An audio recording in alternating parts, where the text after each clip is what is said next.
In a world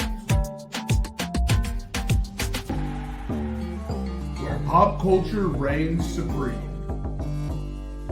with too many podcasts and unsolicited opinions, two friends brave the storm to give you just that.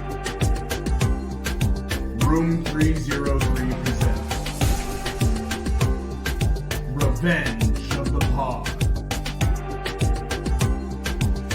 With your hosts, the Mexican meat connoisseur, Jason Escudero, the Puerto Rican nerd aficionado, Luigi Orozco.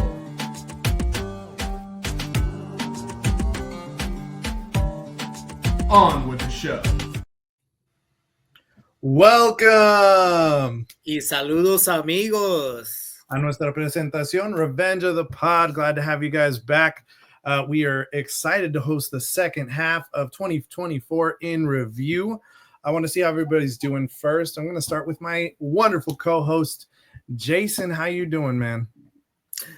Doing pretty good, man. Getting ready for the holidays. All been good. Right now, obviously, I'm representing the Broncos right now. They're losing right now by 3. Hopefully they win. But also representing Texas right now. Hopefully they win on Saturday. My boy Nevada understands. Apparently he had the over for the wins for this season, and hell yeah, that I'm glad he had that faith in that. Honestly, man, like I'm not a true fan if he felt that way. You know what I mean? So, but yeah, man, all's been good, man. What you been up to? I've been all right, just hustling at the new job. Always busy now. It feels a little different from when I was doing teaching, so it's definitely a change in pace, if I'll call it anything. We don't call what you did teaching. Oh, you don't know what I do, Jermaine. Not anymore, but you were ruining children is what you were doing. I'm doing great things with children. They are learning plenty from me. Whoa, pause. Chill out, Archbishop of Canterbury. Yeah, wow. Sounds like the end of the last pod. Oh my gosh. See, this is where you guys' heads are at. I'm not that person. Crazy, dog. All right. Crazy. Yo, my boys head up in there. No. My bad. My boy's up there doing some good things. Finally, I appreciate you making some changes, right?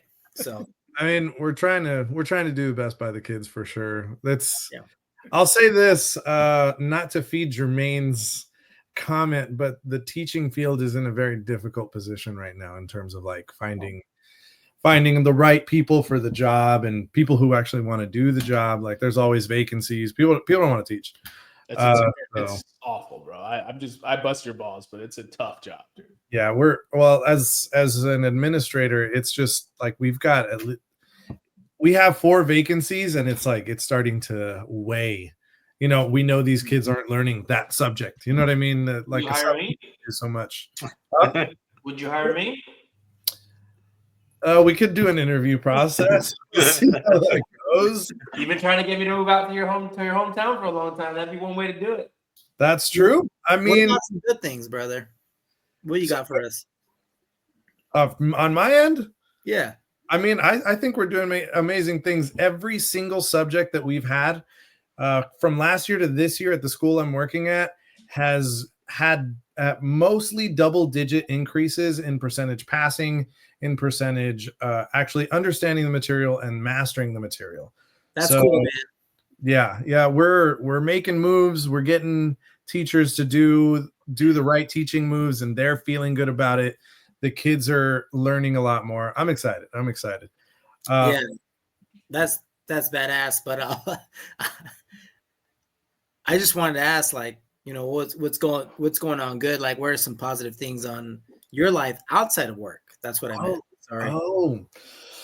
I mean, there's not much news. I mean, I love my family. I'm living the happy life with them. I got some good friends that I'm in front of right now. I don't have a whole lot of. We did some Secret Santas. Oh yeah, we did some Secret Santas. You're right. We did some Secret Santas. Jermaine was the only one that kept his secret, but that's how I knew it was him. So was Jermaine your Secret Santa? no, I actually don't know who got. No, yes, I do. Raphael got me. Oh, Raphael got you. Yeah. Jermaine, who did you get, brother? I got somebody in our group. With that being said, we're talking about some good things. We got to introduce our other guests, right? And we'll start off with Jermaine, man. What you been up to, man? What's good? What's going on in your life? What are some positive things that are going on in your life that you want to shout out? Dude, I've just been going to school and working, so getting a useless piece of paper that everyone seems to value. Hey, you're going after it though. Yeah, well, it's because they're paying me to go. So exactly. There you go. That's some good. That's some good shit, brother. Free tuition, extra money. We take those, boys. We take those. Other than that, just sweating fantasy playoffs right now. Just low key freaking out because if I win this week in one of my leagues, I guarantee at least $700. So that's woo! I know that league. And actually, it might be a little bit more. and if I win in another league, in a league that Jaybird and Eric invited me to, that buy-in's pretty nice. That buy-in's pretty nice as well. So so sweating that. Fantasy playoffs a little stressful. Throwing in Asada, breaking in the new house this Saturday. Eric and I are prepping the brand new grill. And then we're gonna throw some Asada on there, having a bunch of people over. Ooh, what kind of grill is it? A Weber Genesis E700. Ooh, I like a Weber. I like with the griddle part that attachment we can pull in and out. It sounds like who's gonna be on the grill though? Eric has a weird obsession of cooking. And he loves to always cook for people and then not eat the food he cooks. So season that bad boy. Nah, he's gonna smash up those tacos. But yeah, he's gonna cook. I'll probably make some of the food. He's poisoning you, Jermaine. I just let you know. Oh, he wants my Xbox. Luigi, the fuck? That'll give us a good segue. Eric, how have you been? How you doing, man? What's new with you? Doing good, man. Feeling good, feeling great. No complaints. Shit, I know we're talking about albums and stuff, so I guess one of the positives, as Jason keeps harping on, one of the positive things, I got sober this year. So that was that's a positive, I guess you can look at it that way. I'm just boring now, but whatever. Be there with you come the first. Yeah? Yeah. How long? 6 months is the target date. Everybody. No, I'm just kidding. I was going to make over under 10 days. No, but yeah, that's probably the biggest positive, biggest moving thing. Obviously, living with the big fella, we got a spot right down by the beach, having the housewarming, watching Texas whoop ass. But yeah, other than that, all good, baby. Everything's gravy, baby. Good to hear it, man. And Nevada, how you doing, man? What's going on with you? Good. I just had a 7-day vacation, drove down to Phoenix area to see some family. It's a good time. Good to see some family, especially this time, especially in some nice warm weather. Other than that, just currently sweating out this Broncos game. But hey, we're doing good. We're here to talk some 2024 in review. So looking forward to hear everybody's perspectives here. Yo, hold on, Nevada. I know you're a Broncos fan. You grew up in Colorado, but you also have family in Arizona. Is that right? Yep. So I know you're doing your family stuff, but like you can always hit me up, bro. I'm here in Arizona. I'm down to. His feelings are hurt. As soon as Nevada said he was in Arizona, I was like, Jason's gonna say so. He's gonna be all bugged. I'm just saying. Like I would love to take you out to go dinner or something like that. It's nothing like, hey, let's go get fucked up. I'm like Jermaine. I'm just like, hey, let's me, huh? You know what I'm saying? I'm just saying, like, I would love to meet you in person someday. That's all I'm saying. Yeah. Game. Next time I go to Arizona, I'll hit you up. Yeah. for sure. Or Broncos game be a lot better. Well, yeah, Yeah. no doubt. All right, So- without further ado, gentlemen, I'm going to hand it off to Jermaine so that we can get moving on our picks for the second half of our year in review. Oh, touchdown. Good job, Jason, on doing the intros. Completely stealing Luigi's thunder. So without that, we'll go ahead and get into the so we've got 5 topics for you on this episode. We'll get into best podcast, best video game, best album, best song, and best sports moment. And we'll actually kick it off with best video game. So Eric in Nevada apparently don't game. They're too busy hustling, living real life. About that paper, boy. I'm just kidding. I don't know why I said that. Chill out. Chill out. I'll tell you right now, Eric has the same pick that I have. That was so aggressive, dude. But we'll go ahead and start with Luigi. Go ahead. All right, so my pick is because I've played this game before and it's remastered for the PS5. Silent Hill 2, probably one of the greatest horror games ever made. And the graphic changes are fantastic. It's a great looking game, and I cannot wait to finish it. I can confidently say this is my best, only because all the other games I played were not from 2024. So it's definitely my game of 2024. God of War is not 2024? No. God of War, no. Yeah, Ragnarok came out in 2022. Yeah, Damn. it's a few years old, and then Good Lord. Spider-Man 2 came out last year. Yeah, dude, I did the same thing. I was going through the games I played, and I was like, oh shit, I'm just behind. I'm just behind, dude. I was like, oh well. All right, so Silent Hill 2. I actually haven't played that, but the first one's, I mean, not the first one, but the original Silent Hill 2 scared the bejesus out of me. So Oh yeah, just imagine that with way better graphics and controller work. yeah, I think I'm good, dude. I don't want to be that scared. All right, Jason, give us your 2. Yeah, honestly, for me, like I'm not gonna lie, I was all Halo all year this year, so I was Every year. I had the help from Jermaine to like, you played some new games, and I was like, would I count this game as a new game? And he said yes. So shout out to Jermaine. I appreciate you for making me put this on this list. Backyard Baseball remastered is a computer game that I grew up when I was probably like maybe 12, 10 years old.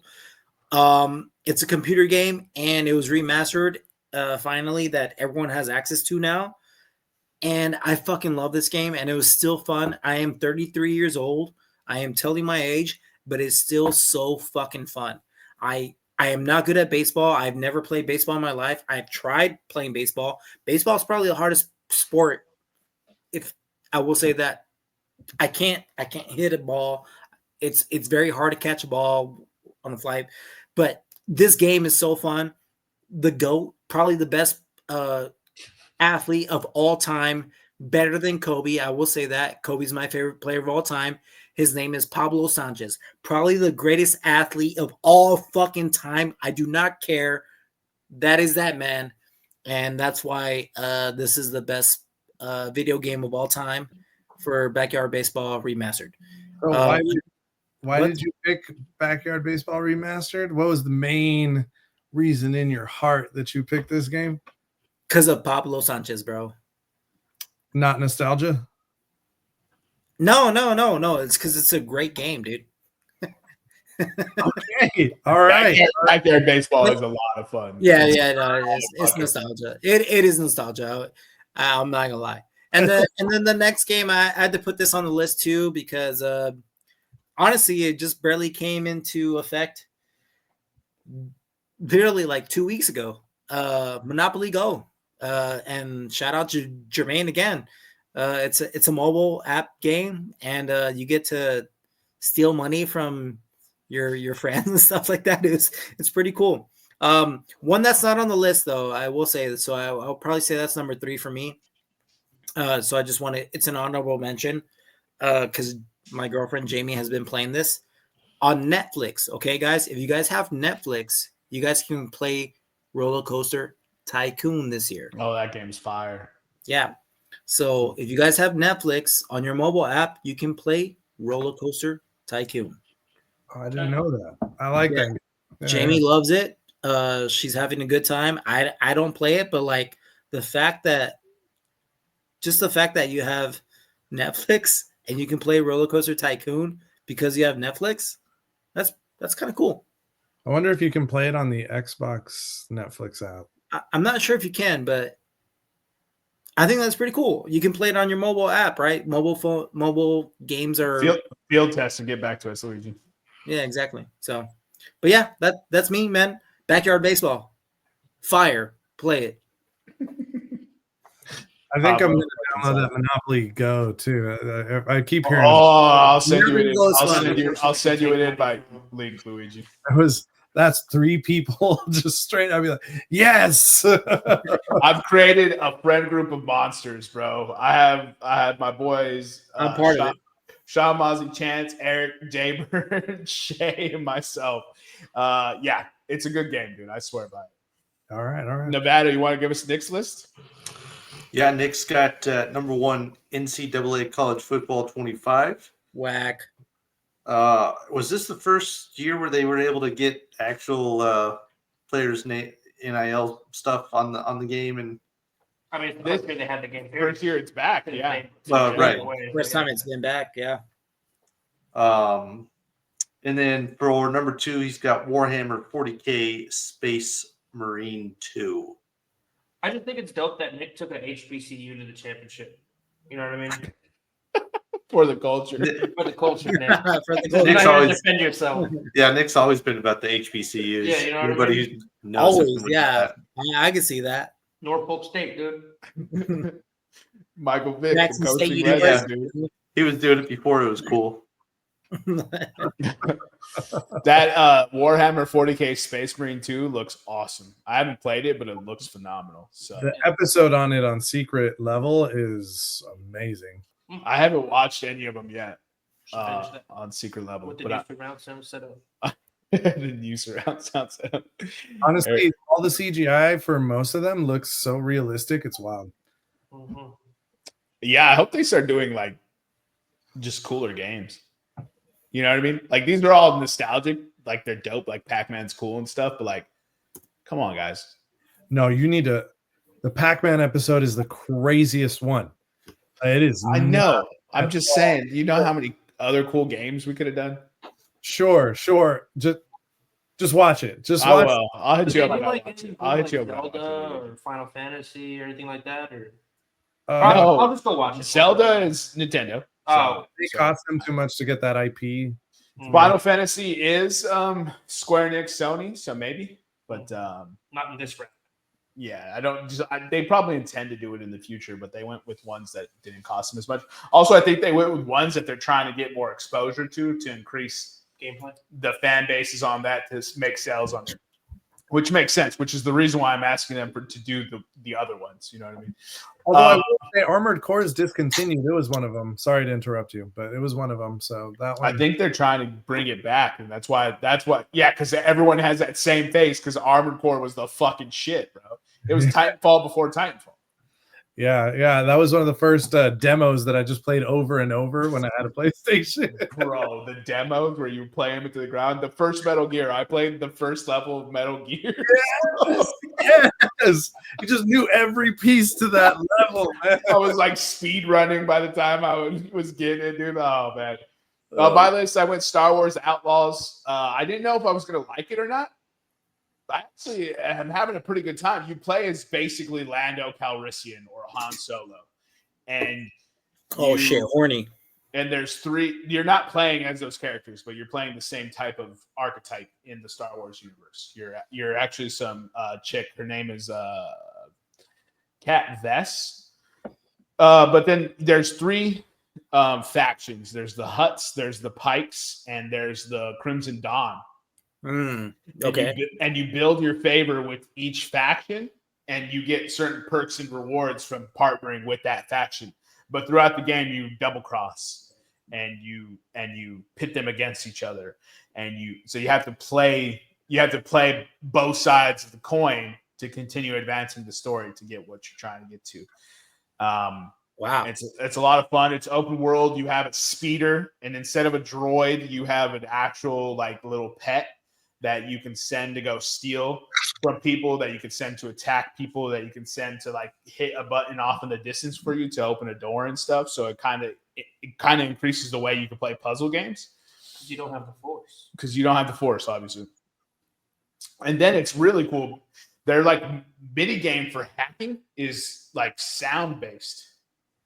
So it's like it's rhythmic. So you have to time the button presses to hack the safes and the vaults and stuff. And I was like, oh, that's kind of a cool twist.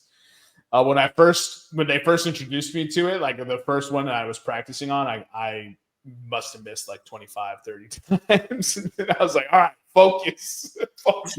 I can do that. Yeah, it might be your Achilles heel, Eric. And then number 2 is Monopoly Go. Everyone's already talked about it. It's Monopoly on your phone with friends. And they just layered it just right to keep you invested, but not spend too much time on it, except for Eric. I don't know how Eric is that high, bro. He's just he's too good at it, bro. That's why. And then number 3 is The First Descendant, free-to-play, massive multiplayer online game that Eric and I spent ungodly amounts of hours on. Eric like probably doubled me up, but I mean, we put in a lot of work on that. I had COVID for like 8 weeks straight. So yeah. Right. It was just a lot of fun, but you get to a certain point, and if you're not paying for it, you're not going to win. So did he hit that kick? Holy shit. Sorry, boys, I got distracted. All right, so winner by vote. Monopoly Go was number 1. It made the list twice. I mean, it was de facto, but Eric probably would have voted for it too, so it probably would have been number 1 anyways. Tied for second, you had Backyard Baseball Remastered, NCAA College Football 25, Silent Hill 2, Star Wars Outlaws, all with 10 points. And then Warhammer 40K Space Marines had 9 points in The First Descendant. Had it. I will say this, though. If Nick would have played Backyard Baseball this year, he probably would have put that at number 1. Because he's a baseball guy, right? College football game. He's a pitcher. Yeah, I think he throws like. football. I think his fastball is like 45, right? Nick? Right? Something like that. That's depends on fastball, how much right? of his, how much his arm is still holding together. Yeah, I'm just saying, like, if you were to throw a fastball right now, it'd probably be like. Actually, 45 is too nice. It'd probably be like 40. I bet you he would say he could still hit 72. 70. No, he can't. That's what he was saying in Japan. It's 40. It'll probably be 40. Jason, I can throw 40. Come on. I will say he hit like 60, basically 70 when he threw to me. I'm kidding. He could probably throw like 45. That was 6 years ago. Now he's old and rides bikes. You know what I mean? So just kidding. Love you, Nick. I know you can probably throw 50. Don't worry. He's not. Don't worry. He's not going to listen to this. I know. That's what I'm saying. 55, I guess. All right, so we'll get into podcasts. Eric and Nevada also omitted themselves from this, so I'll go first. So number 1, I have the Dr. Artist show. The dude super plugged into the medical world, and he talks about holistic remedies, vice, prescription pills, right? Oh. The opioid pandemic that got everyone. So he talks about natural ways to get rid of ailments that people have. So treating the root causes instead of just the symptoms. Number 2, By the Horns Bulls podcast. You know, got to keep up my Bulls, even though we suck. I mean, we suck at Celtics. You took the L today, so guess we're not that bad. Got to keep rooting for them. Yeah, I mean, I'll tune in always. Number 3, I have Critical Role. Critical Role is a D&D podcast that voice actors and they're actual actors, but they do voice acting mostly. And they fucking kill it because they get into character and they do a good job with the story, and it's fucking awesome. And it helps kill time while you're working. So love listening to that one. And then number 4, Jason's familiar with this one, Fantasy Footballers. I'll let him talk about that. And then number 5, New Orleans Football. we suck also, but you got to keep up with the Saints. You know what I'm saying? So that rounds out my 5. Yeah, my teams are real bad right now. I don't think I have any good teams, and it's pretty dark.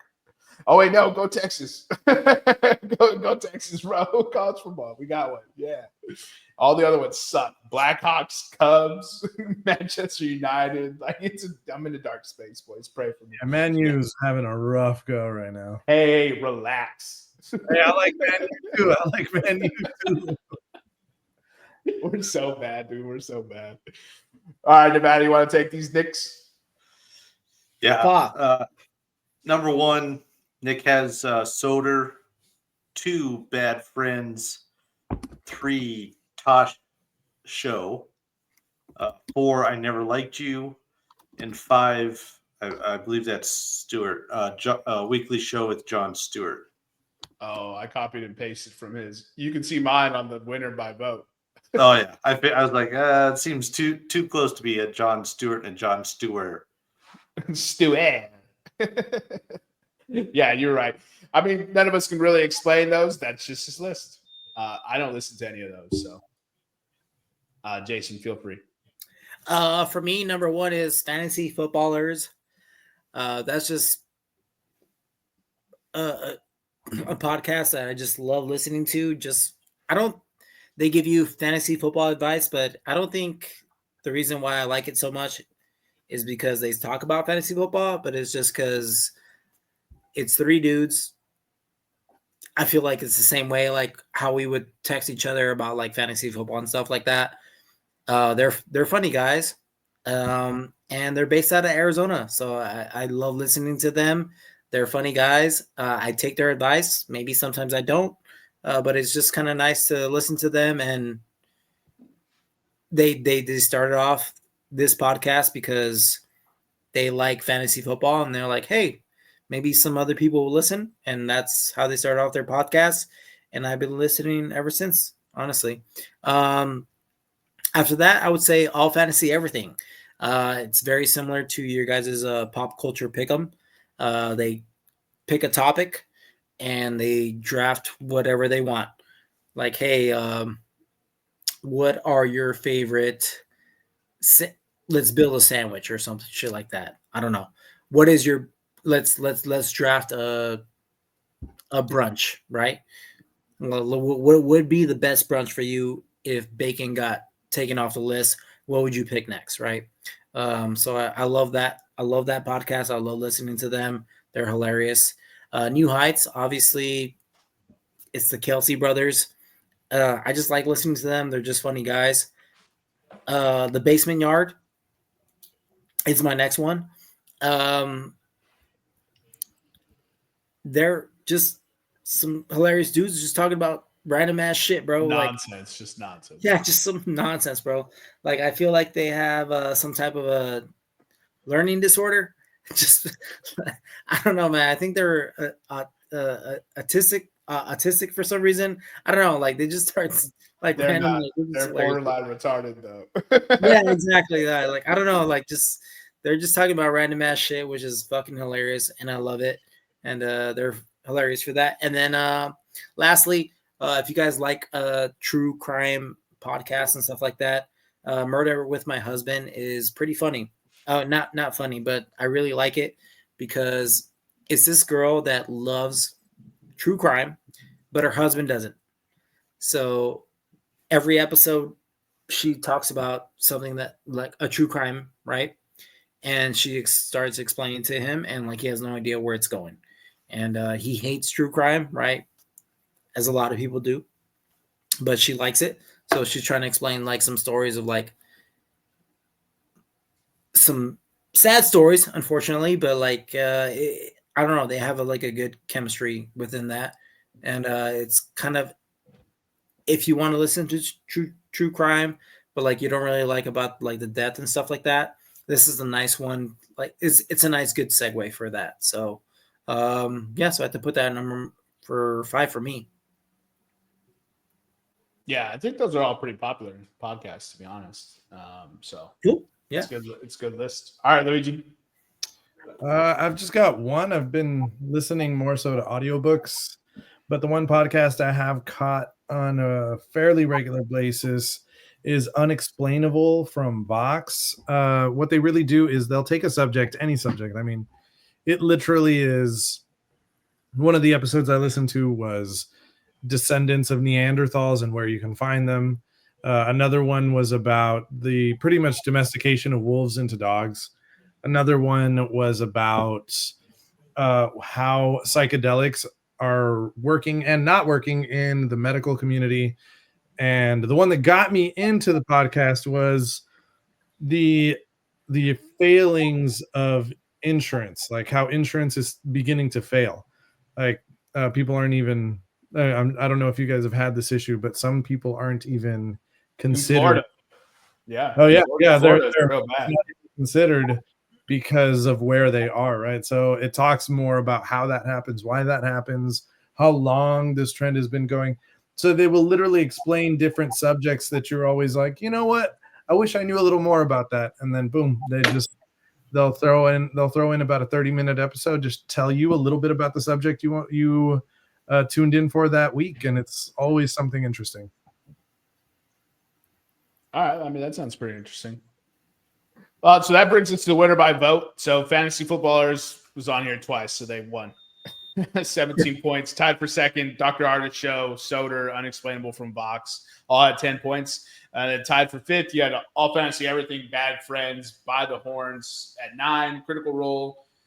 Tied for eighth, Critical Role, New Heights, Tush Show, 8 points. Basement Yard, I Never Liked You, both with 7 points. And Murder with My Husband, New Orleans Football, and Weekly Show with John Stewart all had 6 points. Nevada, Eric, do you have any honorable mentions since you didn't participate? Yeah, I actually was going through my Spotify. So the ones I listened to the most this year were Ninjas or Butterflies. It's presented by Sunday Cool. It's a really cool one about conspiracies and stuff. That one's fascinating. They always have some random shit on there. I told you guys I got sober. There's this guy, Rustlin's Bless God podcast. Just a very spiritual podcast. And then I'll skip that one. And the Tucker Carlson podcast. I mean, the guy left Fox, got a podcast, and now is getting more streams than Fox does daily, which is awesome. But yeah, that's my honorable mention. God damn. I like that. Okay. Suck it, Fox. Nevada? Yeah, I listened to Spit and Chicklets quite a bit. They got some pretty funny stuff on there sometimes. And then the other one that I don't listen to it religiously, but sometimes there's some good episodes. Is, the Sean Ryan Show. Sometimes get some really good guests on there. Yes, great podcast. So that one I kind of, like I said, don't listen to it all the time, but every now and again you find someone on there and you're like, oh, this might be an interesting life story. And yeah, there's some deep stuff on that one as well. Okay. Yeah, I don't think I ever heard of the Sean Ryan one. But he one of the episodes he had, he brought like the world's greatest hacker in, and I don't need to go into details, but basically if you have like a robo vacuum or anything from China, they've already hacked your shit and have all your information. Yes. Just get used to that. Yeah, everyone has your information. There's nothing you can do about it. Yeah. It's the Internet of Things, baby. All right, so here we go. Best way to do it is you put those things on different Wi-Fi. Then they're not on the same Wi-Fi that you have your important stuff on. But anyways, we'll get into best sports moment, and we'll start from Nevada and Eric since they have not participated in the last few topics. Holy shit, that's a lot, Nevada. I know. Yeah. I went 10. I thought that was the rule. Apparently, you're square. You thought that was the rule, but you didn't put 10 on other stuff. Cool. Because I ain't got 10 other stuff. I really got a few. Yeah. Anyway, I'm here. I'm all ears. Sports moments. Some of them are moments. Some of them are a little bit bigger than moments. But number one, I got to give him his props, even though he plays for the Dodgers. But Shohei going for 50-50. 50 homers, 50 stolen bases. He is one of one who have done that. And the game is, 140 years old, something like that. So very impressive. But I will never be a Shohei fan as long as he's on the Dodgers and as long as he gets deferred money.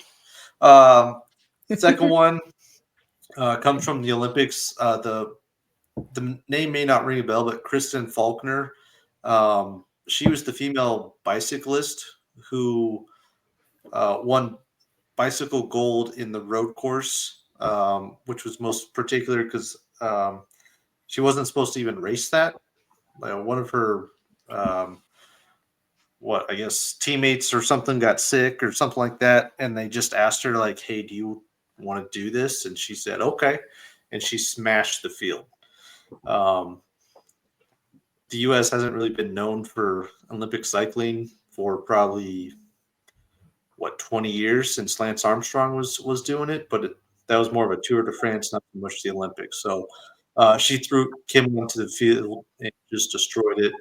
Number 3, the Lions playoff run in early, or I guess mid January. That was just fun. It was kind of a little bit of a Cinderella, just seeing that team come together.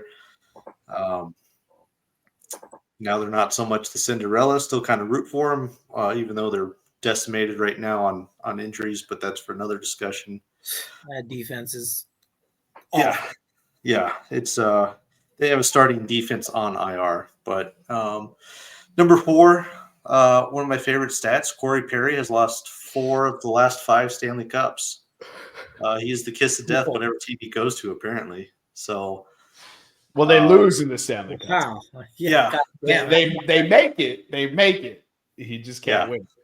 That to be said, the one that was the 4 of 5 was just because he didn't make it to the Stanley Cup.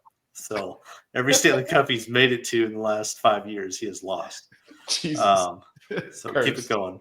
Kind of on the same token, the Oilers pushing the Cup final 2-7 games, being down 3-0. Connor McJesus putting the team on his back, changing the complexion of that series. Going to Game 7 for the championship doesn't get much better than that. But you figured, and obviously it happened, that the Panthers would push back at some point. The evil empire of Nick Saban and Bill Belichick ended.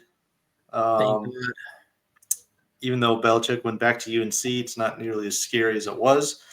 And then obviously Nick Saban, who basically said that college football had changed so much with the NIL and transfer portal. You would think Belichick would want no part of that, but here we are, basically December 20th, and Belichick decided to give it a run. But good luck for you. Number 7, going back to the Olympics, Sydney McLaughlin, who did the hurdles for the females, and then Mando Duplantis, who was the Swede for pole vault, crushed their own world records. And I don't know if you guys saw it when they were doing their respective events, they would throw up the records list for their events. And if they did not own all 10 records, they owned 9 of 10 records in their respective events. Nobody came close to them. And for them to be massive favorites, you could bet on them. I think I was going to bet on Sydney McLaughlin, but she was like minus 3,000 favorite. That's how much better she was. Same thing with Duplantis. Just absolutely phenomenal feats of athleticism from both of them. Number 8, Nathan McKinnon and Nikola Jokic, both being MVPs in the same season in the same city, which has not happened since Magic Johnson and Wayne Gretzky back in the 90s for LA. Pretty cool and unique feat to have. Obviously, a little bit of a homer pick, but still 30 years in between having 2 MVPs in the same city at the same time is pretty cool. Again, a little bit more of a bigger picture, but Wemby and Caitlin Clark just having great rookie seasons. Both of them have showed up as the number 1 picks, rightfully so. And they've been great at it. Finally, number 10, we got a 10 and a 10A. Number 10 is my play Boo. in softball tournament.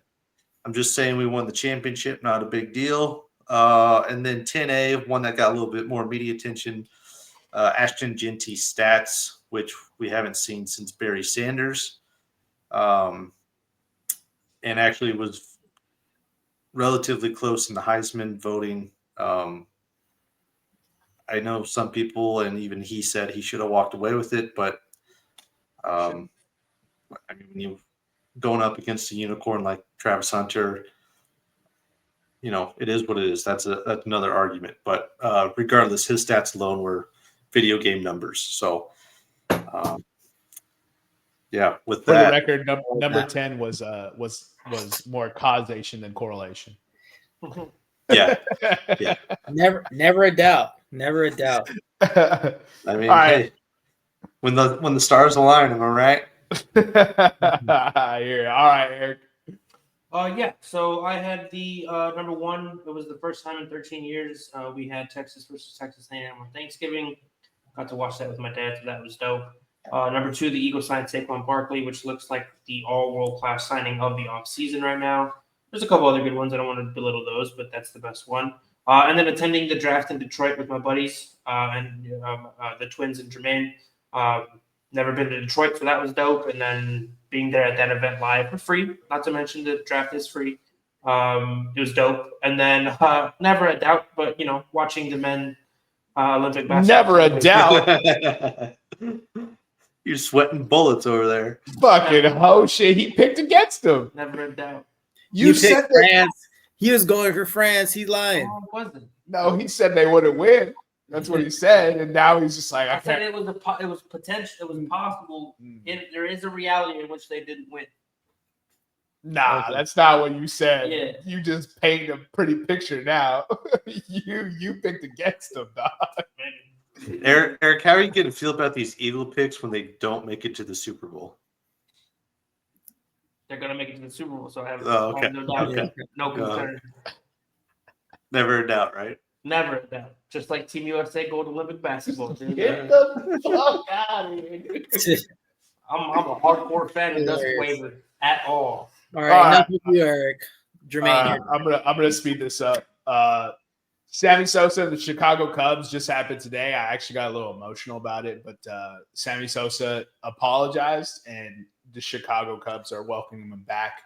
So we should start seeing him, you know, get more involved with the club again, which is tight. Definitely a legend for us. One of the reasons why I really love baseball. So that was tight. UFC 300 was an iconic card. We'll never see a card that stacked again from talent again. I think it had 16 different champions, that like fighters that were champions at one point. Luigi will touch on that a little more because his sports moment directly correlates to that. And then you had Alex Pereira fighting on a broken toe, which is what Conor McGregor withdrew with from his fight, and kicking some dude in the head and fucking KO. I don't know if it was a kick. I think it might have been a flurry of punches. McGregor broke his foot kicking a woman, so he's a pussy. But yeah, so that UFC 300 card was amazing, and it was actually getting disrespected because it didn't have the star name on it, but the card itself was absolutely electric, and it had so much talent. We'll never see a card like that again until we do, obviously. Number 3 is the 12-team college football playoff. I thought it's pretty dope that they expanded to 12 teams, and we'll see how it goes. First game is tomorrow, so it should be a lot of fun to see how that goes. Number 4 was conference realignment, and it's only going to get crazier from here. But, man, that conference realignment really, really, really changed things. I mean, you know, Texas, Oklahoma going to SEC. I mean, the Big 12 is completely different with ASU, Arizona, Colorado. Like, I mean, it's almost unrecognizable who the teams are. And then it's such a fun conference on top of that because all those new teams are in there. I mean, the Big 10 doesn't make sense. USC, California, Oregon, all in the Big 10 doesn't make a whole lot of sense, but it is what it is. And then you have Stanford in the ACC. Yeah, I think it's crazy. So it's like we saw history basically like change right before our eyes. And then number 5, Ashton Jonty rushing for 192 yards a game. That was his average per game for 13 games, and he didn't win the fucking Heisman.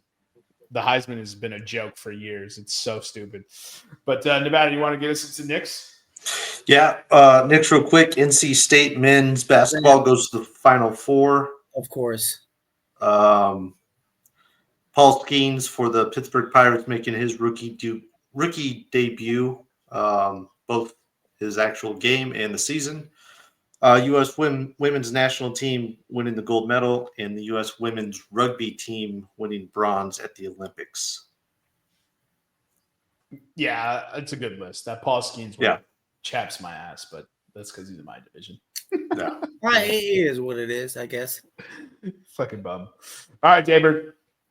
I would say, like, when it's sports moments, I'm not talking about, like, feats and stuff like that. So I felt like number 1 to me was the Australian breakdancing girl, right? What's her name, guys? You guys know Ray Gunn, dude. Yeah, Ray Gunn. That shit was just fucking hilarious. So that had to be number 1 for me. Number 2 was the Olympic surfing, man. With the whale. Yeah, dude. It was those waves were crazy. I don't know if you guys like woke up around 6 a.m., 5 a.m. like I did to watch the surfing. That shit was crazy. And then that iconic photo that they took when that guy realized he won the gold, fucking flew off his surfboard and threw up the one. Iconic fucking photo. I thought that was like, honestly, that probably should be number 1 if I'm not gonna lie. Caitlin Clark winning Rookie of the Year to me, honestly. Been a fan of women's basketball, but not a lot of people have been. So the fact that she put eyes onto this, I think it's very, very epic. And hopefully the sport grows and more people start watching it. Steph Curry in the gold medal game, fucking balling out and fucking silencing France and the faggots, I guess. Sorry, Eric. I know. That's just a chat that we say. And then obviously the Eagles, bro. Shout out to the Eagles. Saquon Barkley with that backward turtle, man. It broke the internet on that one as well. Those are just some fun sports moments. So yeah. From there, I'll take it to Luigi. For me, I focused on one. It was one of the few UFC matches I've gotten to watch. I like the sport. I just never get a chance to watch. And I got lucky enough to watch this event. Holloway knocking out Gaethje in the final seconds for the BMF title. The whole match was fantastic to watch, but that last minute was probably some of the best amazing sports I've just ever seen. He literally calls him to the middle of the ring and they just start swinging. It was amazing. It was amazing. It got my blood pumping. I had my adrenaline going. I was like, oh my God, screaming. I was like, did you see that? Of course, my wife wasn't paying attention, so she wasn't as excited, but it was awesome. Yeah, man. So Max Holloway had that fight in hand, and he was the one who called him to the middle of the ring. It was so fitting for BMF, and it was the co-main. Justin Gaethje throws fucking bombs, and they went toe to toe. And Max Holloway had a walk-off buzzer beater KO to win the BMF title. And like it was insane. It's the greatest knockout in UFC history. Yeah, I could see that. The amazement all around it was great. It was great to watch. Damn good television is what we call that, boys. All right, so song or album first? Let's try to get these done a little quick. Let's go album. Yeah, we'll do this quick. Eric's all grumpy because he didn't eat today. I'm not grumpy. Hot. I refuse to take off my hoodie. Turn the fan up. No, that's good. Jesus. All right, so we'll get Nick out of the way here. He went Twisters the album. And look, I'm not gonna knock it because I listened to that. That's hilarious. I listened to that album. The album is good and it's country, so you boys will probably like it. But it's I love me some country. It's hysterical that that's his only pick. It's like my man sat Twister the album on loop all year. So I just wanted to get that out of the way. But Luigi, go ahead and take it away, dude. All right, for me, I've got Timeless by Kate Trinata. I think all the features on there are fantastic. And what I liked about the album is the best songs that I heard on the album weren't even the ones with the biggest features. I think some of the best ones that I heard were Call You Up featuring Lou Phillips and Weird featuring Durand Barnard. Really good beats. The whole album, it is a bit of a venture. It looks like 2-discer, lots to listen to. Great people that he put into it. Just good album. And number 2, Las Letras Ya No Importan by Residente. This is the guy from Calle 13. Big thing about this one, I think it does a lot in terms of different musical styles in terms of Spanish genre musical styles. And he does feature a lot of great artists that he's able to work really well with. You could tell he's trying to come into some of the newer genres that are being presented, like regional Mexican. And he actually does a pretty good job of it. It does show his age a little bit because this album is the first one that I listened to where I'm like, oh, this is a bit of a latcher on. He's being a bit of a latcher on, but I'm just doing the old Drake, just whatever's hot right now. I'm going to make that song. I mean, it's the first time he does it, and the man's old, so I'll give it to him. But yeah, I did feel a little bit like that. The only thing I can give him is that he's never downed on these genres. He just never ventured into them. You know what I mean? So I'm like, all right, I'll take it. Definitely enjoyed it. Both are worth the listen. Okay. I'll listen. I have a playlist, by the way, for the listeners. I have a playlist. We'll be adding it to our link tree.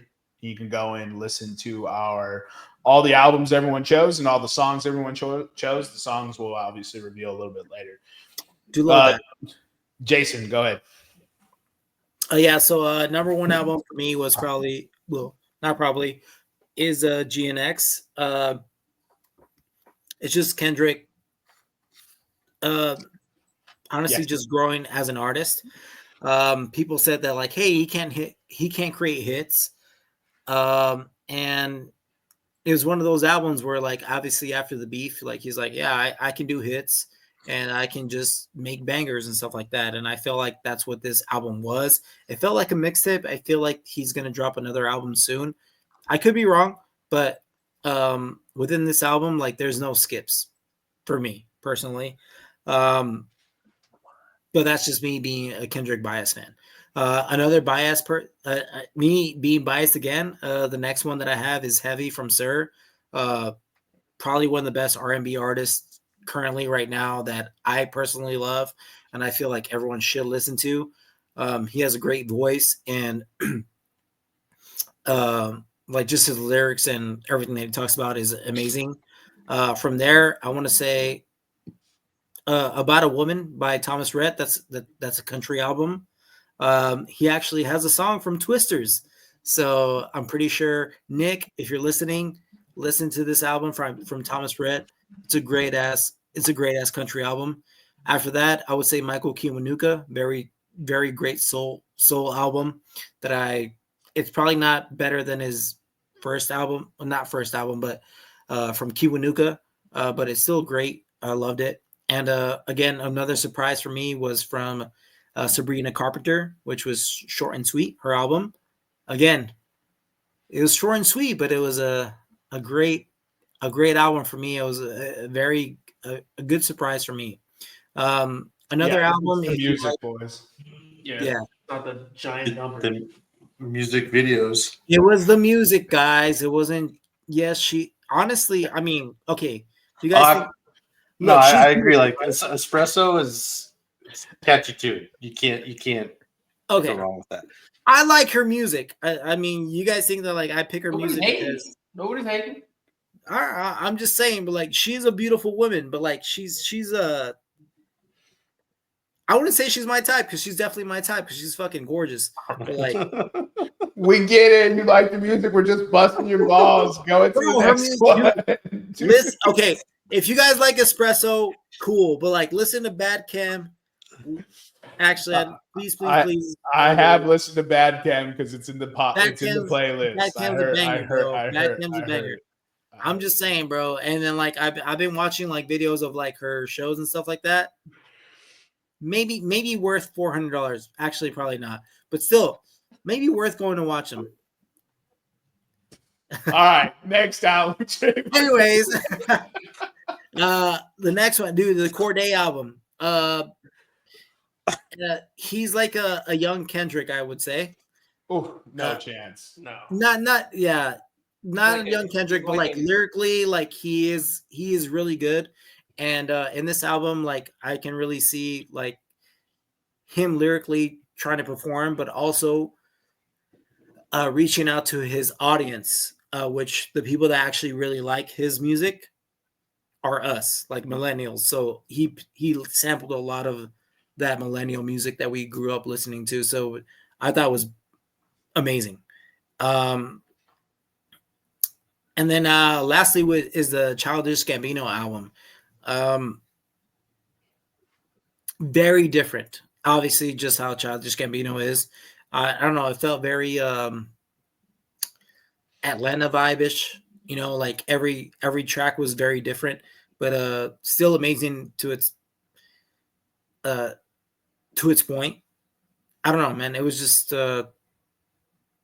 if you like music and you want to listen to different things, he ventured out on that aspect of it. So I had to put that up there. What's up? It's a very unique album. Very unique album. Yeah. Yeah. Very unique. He's venturing out there. Yeah, like it's just something experimental. Yeah. Very experimental, just like how Childish Gambino is. And I just had to put it in there because I enjoyed it. There's a lot of songs that I'll still put on repeat. There's some songs I won't put on repeat, but they're still amazing, if that makes any sense. Yeah, I get it. No, it was a good album for sure.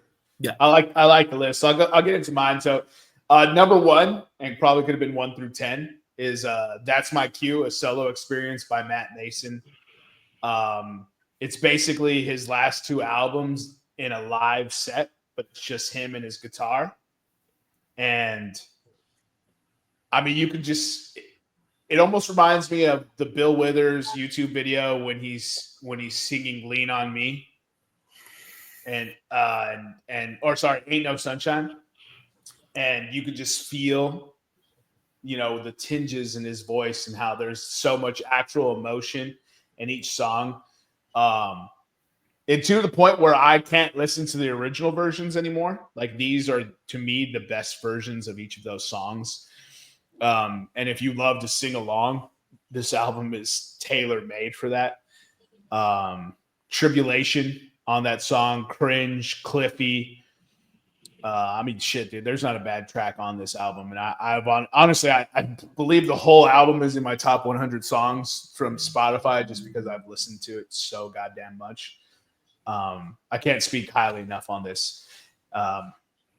Phenomenal. I'm a huge Matt Mason fan. Bank on a Funeral is one of my all-time favorite albums, and then he takes a lot of those songs and just does them solo. And it feels like, I'm like, man, if the studio wasn't involved, this is almost like how the song would have actually been released in the first place. Number 2, a completely different vibe. It's more like, I don't know, man, folk, techno, jazzy kind of. It's the Paradise State of Mind by Foster the People. Phenomenal album. They seems like they've really crafted their sound. They've really honed in on how talented they are musically, and they've tied it all together and put out one of the best albums of the year, in my opinion. And it's just a good feeling. You know what I mean? It's almost like riding a surfboard at sunset is kind of how that album makes you feel. So it's fantastic. Then Linkin Park returned with a new lead singer. They chose a female lead to replace Chester Bennington. Linkin Park's one of my all-time favorites, and they still got it, dude. I fucking love this From Zero album, and it just felt like an homage to Linkin Park. They showed growth, like sonically, it was real smooth, it was real clean. Still had that new metal feel that you grew up and loved from Linkin Park, but it was something fresh, and it didn't, from the outset, didn't feel like it trampled on the legacy of Linkin Park. It was more of a continuation, a remaster, a reboot. And our generation loves that from a nostalgia perspective. If it was up to our generation, we fucking have IVs of nostalgia into our blood. So, Jason. What? Jason. What? I said Jay because you said the nostalgia. I was like, Jason. Yeah, I'm shocked Jason doesn't have it on his list for the nostalgia factor. Number 4, Sonido Cósmico from Hermanos Gutierrez. Look, you wake up and put that thing on, it's going to put you in a great vibe. It is mellow. It just sets you in, like, you could just walk and have that playing in the background and just be in such a good mood. They're phenomenal musicians, especially with the guitar. Go ahead, Luigi. What's the genre? It's like it's guitar. It's instrumental guitar, basically. So it's a lot of acoustic guitar and instruments from that perspective. There's not a whole lot of lyrics on it. So like Rodrigo and Gabriela, like them, kind of like acoustic, just a duo hitting it. Yeah. Yeah, and they're just playing back and forth. They're not too upbeat, not too up tempo. They kind of have a pocket that they sit in, and that's probably why I like that album so much. Oh, I'm gonna check. Okay. Yeah, no, it's fantastic. Highly recommend it. Number 5, I'll let Eric go into this one. Eric really fucks with this album. I think it's a fantastic album as well. But Promised Land by Vintage Culture, got Unexpected. I don't think I ever really listened to this artist before, but I went and listened to it this year, and it's easily a top 10 album for me. Fantastic. It's obviously on this list for a reason. Number 6, Dragon and Harmony. I've been really into like instruments this year, so which is really funny because the Andre 3000 album was that this year. The Flute album was last year. Last year. Yeah, so I was like, yo, Andre, I get it, because I've really just been more into like the instrumentation of music lately, and this Marcin cat is a wizard on the guitar. And him and Tim Henson have a track together called Classical Dragon, and it's one of my favorite tracks of the year. Obviously, a little foreshadowing there. Then Eric will talk on that some more. And then I have number 7, I have Temps de Fleur from Tora. That's just a certified vibe. It's kind of got a little like vibe like Hermanos Gutierrez, but there's actual vocalization on it, which gives it a little more, more people might be receptive to it from that perspective. Sounds good. Brain Story is kind of a funk kind of album. So when I found it, I couldn't stop listening to it. So I had to make this list. And then currently, like one of my all-time favorite probably all time, Black Odyssey dropped 1-800 Fantasy. And it's just the storytelling perspective and the way the music flows all together. And it has such a unique sound, in my opinion. I think I can't wait for him to drop more music. So I had to put it on this list, and I didn't have a number 10 because there was a bunch of other ones that I fucked with, but I didn't feel like they were worthy of a top 10 spot, so I just cut it off there. But go ahead, Eric. So my number 1 album is Child of God by Forrest Frank. Forrest Frank is one half of the duo of Surfaces. Just a gospel album, but it's got a younger vibe to it, and it just helped a lot with, like I said, I got sober this year, so that was a long journey, and that album really helped. Number 2, Mr. Domino by Tommy Newport.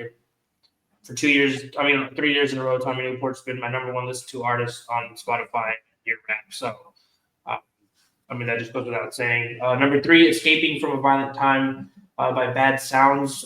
Just imagine if Empire of the Sun and MGMT had a kid and that kid was British and made music. And then 4, Dragon and Harmony. Jermaine already touched on it. Marcin. The dude is a wizard. He might surpass Santana as the best Latino with a guitar. He's only like 19, so I mean he's got a long way to go, but the fucker's really good.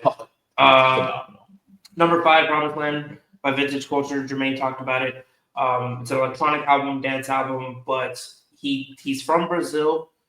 The artist is from Brazil.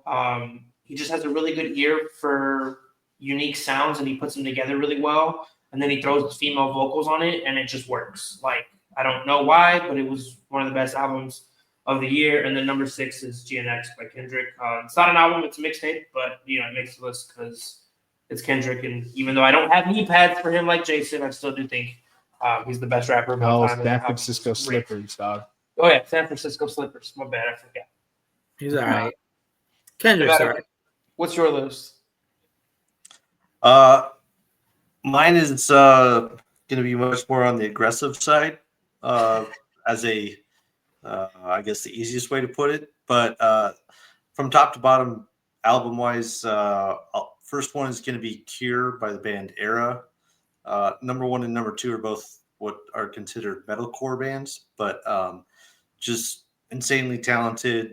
They got not 2 singers, but main singer and then a clean backup singer. Just works out really good. They keep getting better every album they put out.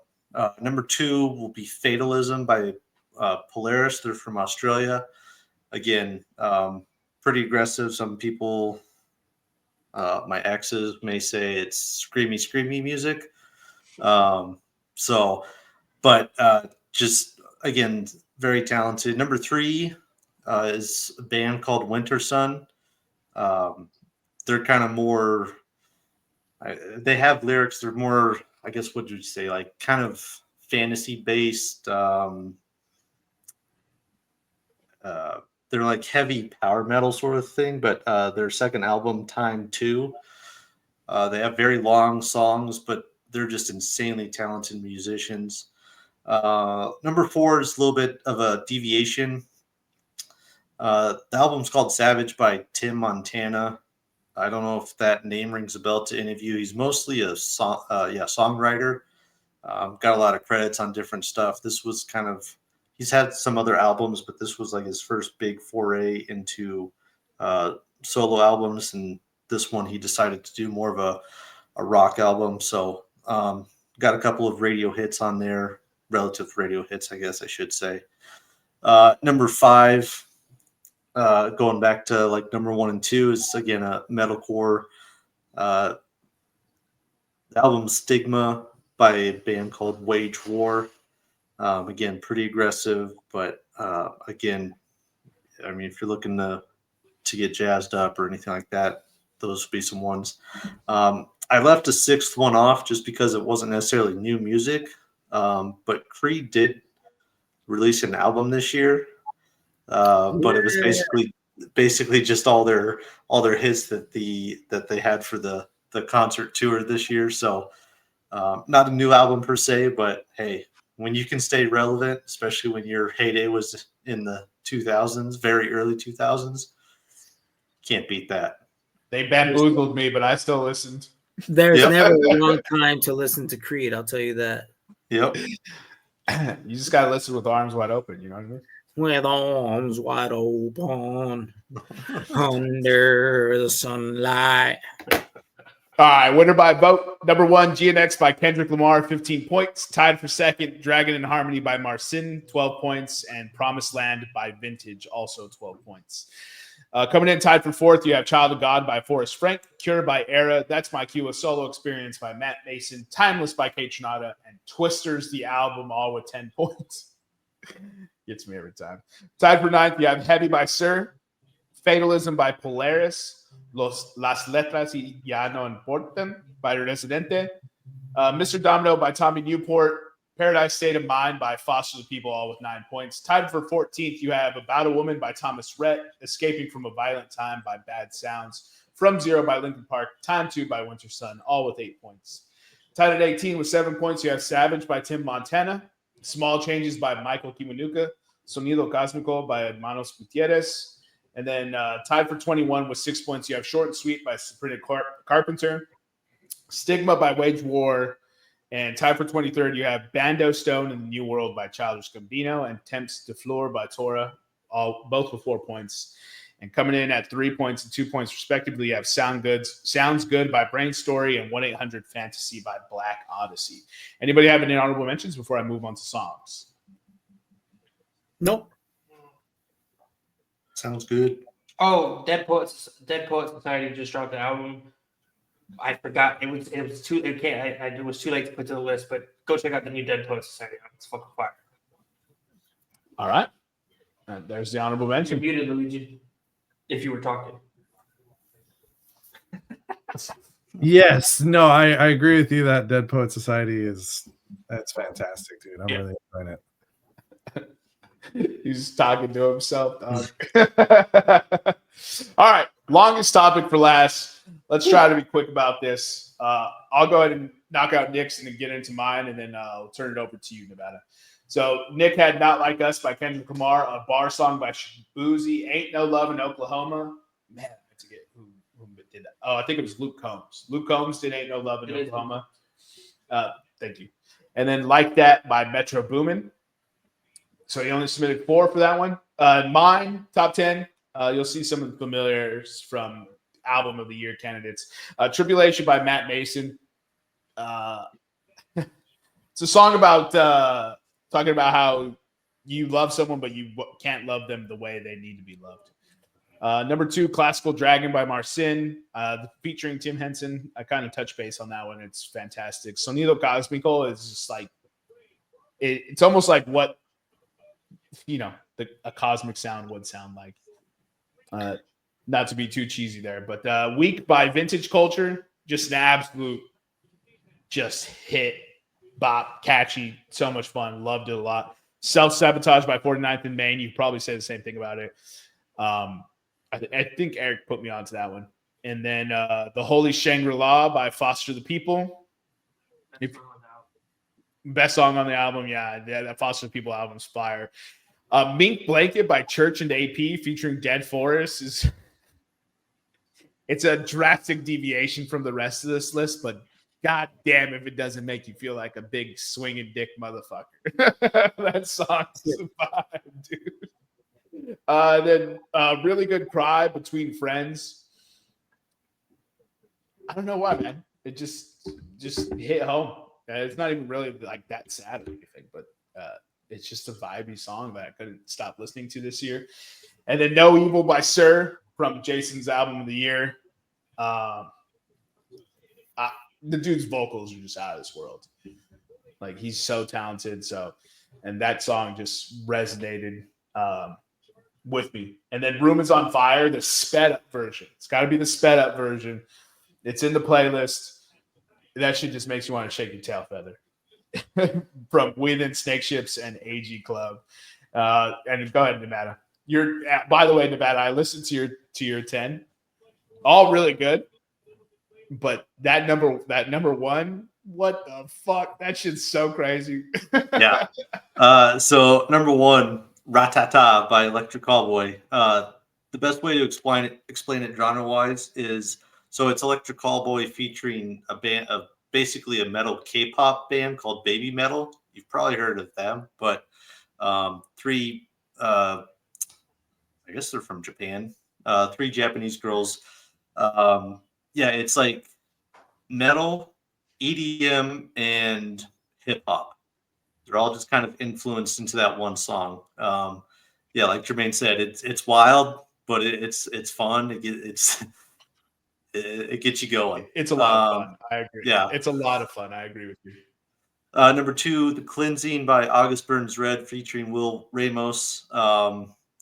If you listen to that song, you'll know when Will Ramos comes in because it gets very growly and animalistic, which is what he's known for, is kind of having that animal, kind of like a pig. He can make those sounds. He's insanely talented. Number 3, Fear from Era off their album just mentioned. Number 4, Let You Go by All That Remains. Still Kicking. Number 5, Killing Time, Bleed From Within. Just banger. Number 6, Perfect Soul by Spirit Box. Spirit Box, I think they are the female front singer described their band as like artsy fartsy metal, which you can kind of get a feel for. Again, she's insanely talented. Number 7, it was good, but I need Eric to listen to that Spirit Box one because it sounds similar to another song, and I just can't place it. Okay, yeah, they have some pretty good singles. Number 7, Curse by Architects. Some people like Architects, some people hate them. I dig them. Number 8, Burden, As I Lay Dying, which is kind of ironic because their band blew up and they all went their separate ways after releasing the album. So I guess it's one way to go out. Number 9, Dead Man Trigger by Creed's Scott Stapp. Just a fun kind of nostalgia feeling song. And then number 10, as Nick already put in there, Bar Song by Shabuzi. Just catchy, easy drinking song to go with. It is incredibly catchy. Everybody in the club get tipsy. This is not that. Bro, I mean, it's a rendition of it. I'm so glad that you said that number 9 was from Creed, because I was like, man, I listened to it like 3 or 4 times today, and I was like, dude, this sounds like a Creed song. I was like, what the fuck is happening? You're never working out to Creed's greatest hits. Are we making this a Creed episode? Because I'm down.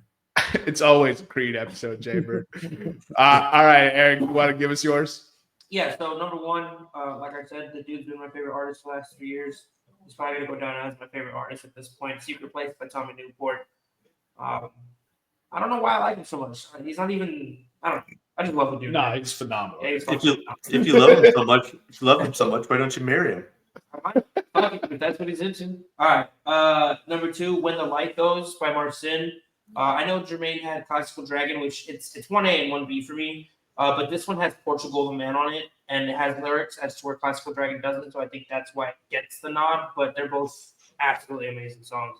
Portugal the Man, super underrated. Yes, I've seen them live. Yes, it's a band. It's a band. Yeah, okay.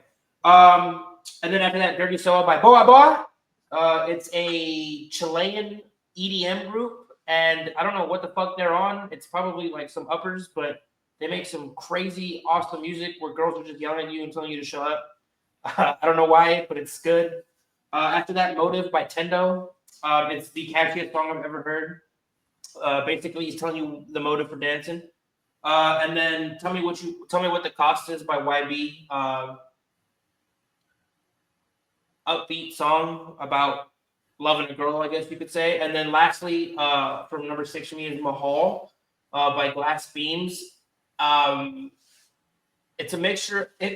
So we've been talking about this guy Marcin. He's a guitar guru. Just imagine if he was Indian. He made this song. It's amazing. It's got like an Indian touch to it. Just go listen to it, guys. I've heard. You know what I'm trying to say, I've heard right? everyone's songs. Yeah. Like it's got that Indian touch to it. No, it's really good. Yeah. Dots, not feathers, by the way. Yo. Oh, dude. I'm shocked Luigi didn't say nothing. Dirty Soda is a trip. It's a trip, y'all. Yelling at you halfway through the song. I was not listening to Eric. My bad. Oh, okay, that's hurtful. Yeah, Luigi was so down. You're just gonna pop in and say that. All right. That's my bad. I feel like I should have responded, so I had to be honest. I'm like, oh. All right, Jaybird, give us your list. For me, honestly, number 1 has to be Euphoria. It's the best diss track. It's the best diss track from the whole Drake Kendrick beef, right? Dominating the headlines this year. It is the best diss track. I don't care what anyone says. But honestly, like rap has not been good for a while. And the fact that we were like, finally we get a fucking Kendrick and Drake beef. They've been fucking slightly dissing each other subliminally for the past 10 years. And we finally got it. and we all knew what the outcome was going to be. If you thought it was going to be otherwise, then you're just dumb, you know. So but Euphoria was like, hey, I just want to keep it casual. I don't want to fucking fire at you, and I don't want you to fire at me. It was just like, hey, let's keep it bars. And of course, Drake didn't do that. So that's why I think Euphoria is the best track in this album, where it was like, hey, let's do about bars, and like I can get you in a fun way. It was dope, dude, and I loved it. Another one, K-Tronada. His beats are fucking fire, and the fact that he had Childish Gambino on this track was fucking fire. Witchy, Sir, You, Vincent Vega by Oliver Malcolm. It's a nice, I would say alternative music. So yeah, I love that. After that, TV Off, Kendrick Lamar again. It's gonna be a lot of Kendrick for me, guys. I'm sorry. Then after that, it's gonna be Not Like Us. Obviously, we all know about Not Like Us. I don't have to say anything about it. It was probably maybe a summer song, but I don't think it's the best summer song out there. I probably would say Shabuzi. It's not on my list, but Shabuzi, the bar song, is probably maybe the best one, or you might argue $1 Million Baby. You know, you could probably argue that one as well. Something About a Woman is probably my favorite country song that came out this year, by Thomas Rhett. Like That, the one that started, Like That by Metro Boomin, the one that started the fucking beef, right? That made Drake like, oh, he's dissing me. Cool. And then lastly, Bad Chem by Sabrina Carpenter, dude. We have good bad chemistry. God damn. Think about that. We have good bad chemistry. Not that horny, dude. Horny, dude. Think about that, dude. Imagine a girl that you find so sexy tells you like, yo, we have good bad chemistry. Imagine her telling you that in your face, saying that. Walk away. Dude. Yeah, dude. She's trouble. That's one toxic woman right there. Yeah, that is her whole album, dude. That's Sabrina Carpenter, dude. And you're like, oh my God, why do I love this woman so much? But like, she's not good for me, but I also love her. That's all Sabrina Carpenter album. That's that whole album, dude. I'm telling you, listen to it, and you're like, holy shit, I think I love this woman. Is Jamie in the room holding a gun here? No, dude. No, she's not. We're gonna record 3.5 hours roughly for dude. She's not even my type, bro. Year review episodes, you know what I mean? And Jamer is gonna have taken up 30 minutes talking about Sabrina Carpenter and Kendrick Lamar. Dude, I'm telling you, man, that album is fire, dude. The other 3 hours, though, people. That's dude. She's not even my type, dude. Jamie's my type. You know what I mean? So. We get it, Bird. We get it. All right, Luigi, let's wrap this up. All right, so with my number one, I just felt like it was hard to avoid that song. It was in everybody's head all summer and into the rest of the year, really. Not Like Us by Kendrick Lamar. It was a vibe. People loved it until they hated it because it got overplayed. My number two was not overplayed. What are you talking about? 2 people above me. My second one, I think it's Saturnine. I hope I'm saying that right. By Justice featuring Miguel. It's got a great guitar sound to it. Again, just great feelings listening to that song. You'll enjoy yourself hearing it. Another good summer song, I would say. That album was terrific. It was very good. Yeah. I was trying to decide if I was going to put it in my top, and I was like, me too. That was one of the ones. Yeah. Number 3 is $1 Million Baby, Tommy Richmond. Again, everybody was loving it. It was just a good vibe. I didn't hate the song when it came out, so I enjoyed listening to it. My number 4, honestly, should have been my number 1. If I'm really thinking about it, the song that I listened to probably the most of the new songs of the year was You Got the Nerve by Bad Nerves. Very punk, very takes you to a different time, and it's just high octane punk rocking out music. I loved it. I enjoy it. It just made me like dive into some of their music. That song is the album this year they dropped was terrific. Yeah, it was pretty good. I would say You Got the Nerve is probably the best of, but I agree. Yeah. It's the one I like the most. You picked the right one. Dude, I love me some punk rock though, so that's why I was like, "Oh, Luigi, hell yeah, all right, bet." No, dude. So honestly, the only songs that aren't in there are your bottom three, Luigi, because I created the playlist last night when the lists were due, and you decided to give me some stuff today on Thursday. Don't worry, Nick gave me all his stuff today, even though I created all the lists yesterday.